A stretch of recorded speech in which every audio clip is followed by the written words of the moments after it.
Hello बच्चों, आइए इस प्रश्न को देखते हैं। स्तंभ 1 को स्तंभ 2 से मेल करें और नीचे दिए गए कोड से सही विकल्प चुनें।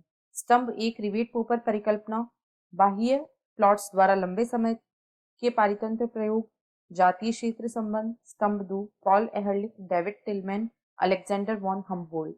विकल्प A3 B1 C2, विकल्प B A3 B2 C3 A1 B2 C3, विकल्प सी A1 B3 C2 या विकल्प डी A2 B3 व C1।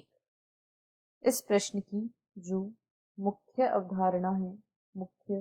अवधारणा वह है पारिस्थितिकी से संबंधित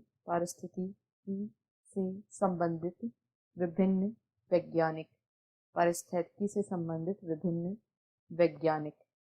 जो पारिस्थितिकी है यह विज्ञान की एक बहुत ही महत्वपूर्ण शाखा है और इसमें यह एक बहुत ही बड़ा क्षेत्र है जिसमें कई वैज्ञानिकों ने कार्य किया है। इसमें कई वैज्ञानिकों का बहुत महत्वपूर्ण योगदान है। यदि हम यहाँ पर कुछ वैज्ञानिकों की बात करें तो हमें स्तंभ 1 में कुछ वैज्ञानिकों के नाम दिए गए हैं और स्तंभ 2 में इनसे संबंधित कार्यों को दर्शाया गया है। तो सबसे पहले कहा गया है रिवेट पोपर परिकल्पना। जो रिवेट पोपर परिकल्पना थी इसे पॉल एहरलिख के द्वारा दिया गया था। रिवेट पोपर परिकल्पना, यह परिकल्पना जातीय विविधता की पारितंत्र में भूमिका को दर्शाने के लिए दी गई थी और इसके अनुसार जो अधिक महत्वपूर्ण जातियां होती हैं पारितंत्र के लिए, उनको हटाने पर या उनके विलुप्तीकरण पर जो पारितंत्र है वह बुरी तरीके से प्रभावित होता है। इसने जो हवाई जहाज होता है उसके रिवेट से जातियों की तुलना की थी और यह अवधारणा रिवेट पोपर परिकल्पना पॉल एहरलिख के द्वारा दी गई थी। अब जो डेविड टिलमैन थे उन्होंने बाह्य प्लॉट्स द्वारा लंबे समय के पारितंत्र प्रयोग किए थे।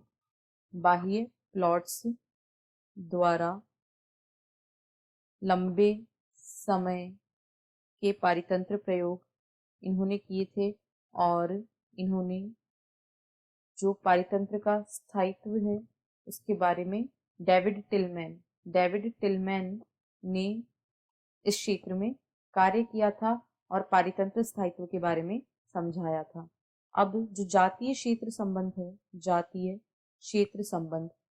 क्षेत्र संबंध यह बताता है किस प्रकार क्षेत्र बढ़ाने पर जातीय विविधता परिवर्तित होती है और इसे समझाने के लिए अलेक्जेंडर वॉन हम्बोल्ट ने बहुत से प्रयोग किए थे और उन्होंने जातीय क्षेत्र संबंध को समझाया था। यानी A1 B2 व C3 इस प्रश्न का सही मेल है, अतः विकल्प बी सही उत्तर है। आशा है आपको प्रश्न समझ आया होगा। धन्यवाद।